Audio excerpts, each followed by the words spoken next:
jms3music.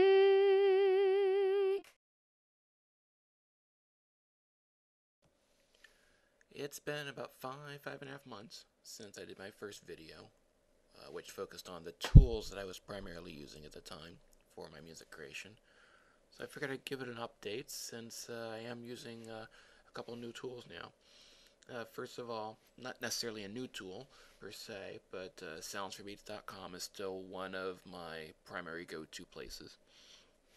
Genesis has been putting out a number of instruments, including 12 more today as I record this. Um, but where the things that he's creating now that I'm using more and more of are his drum kits.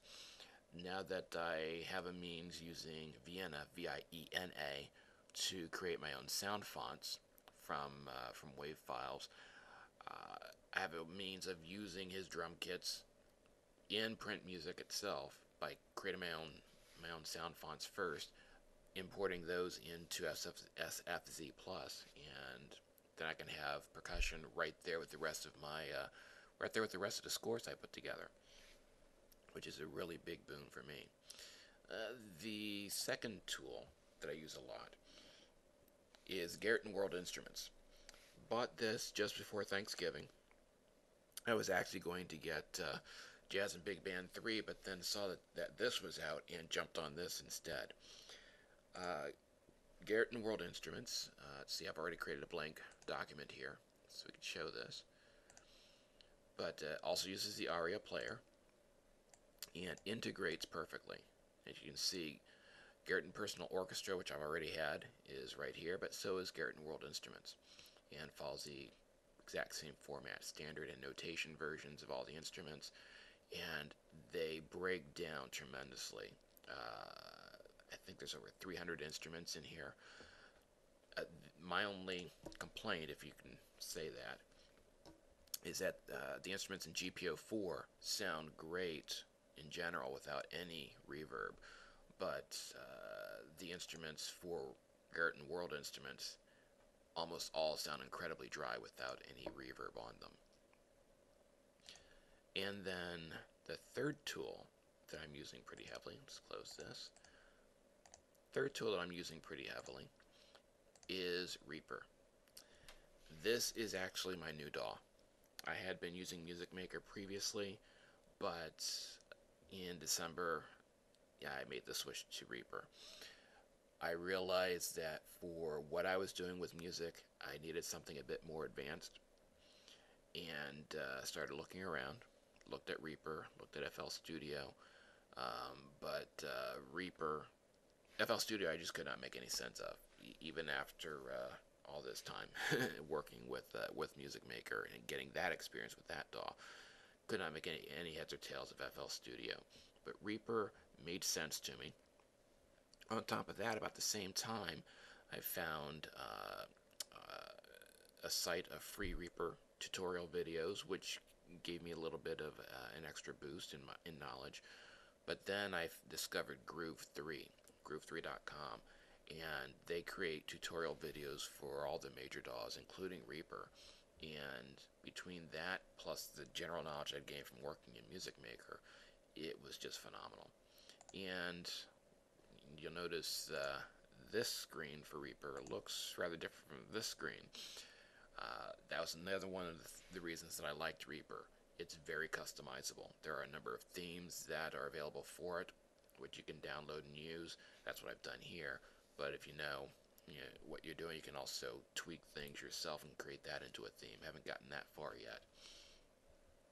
But it's the customization aspect of Reaper that appealed to me in part.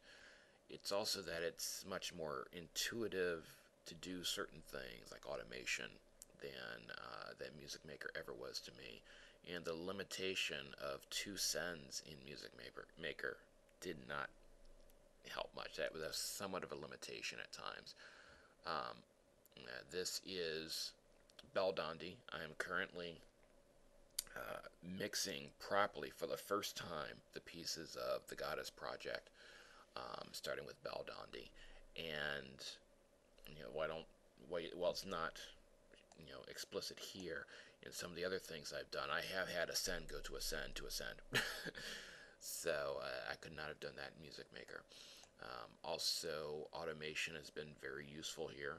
A couple examples of that here. Two automation for volume and pan here on the harp. Another one here just for pan on the chimes. That has helped a lot. I also believe that Music Maker was limiting in terms of what I could do with effects and changing and shaping sounds. Primarily because almost everything I needed was within Music Maker. It really kind of mentally drove me to using its tools, which is fine. And I have no qualms to my friend in Germany for pointing me to Music Maker to get started with for a DAW. Without that knowledge, I don't think I could be using Reaper as effectively as I am so quickly. But Reaper doesn't have a lot of built-in things that are right there in your face to use. It does have a lot of built-in effects, there's no doubt. Here's everything that comes with it, for example, plus these, and there's a lot of them here. But just in general, this has kind of forced me to think more about what tools I'm using, what effects I'm using, and how best to use them. And I think that overall, that has really made one of the biggest differences in my music over the past couple of months, is making the switch to Reaper, going through tutorial videos to add more knowledge to what I already do, so that I can shape the sounds and add the appropriate effects and make various changes to improve the music itself. So that's a quick overview of the main tools or the new tools that I'm using now for a lot of the music I'm making. Hopefully in the next month or so I can have the rest of the Goddess project thoroughly mixed properly for the first time, and hopefully have some new things to show with that. jms3music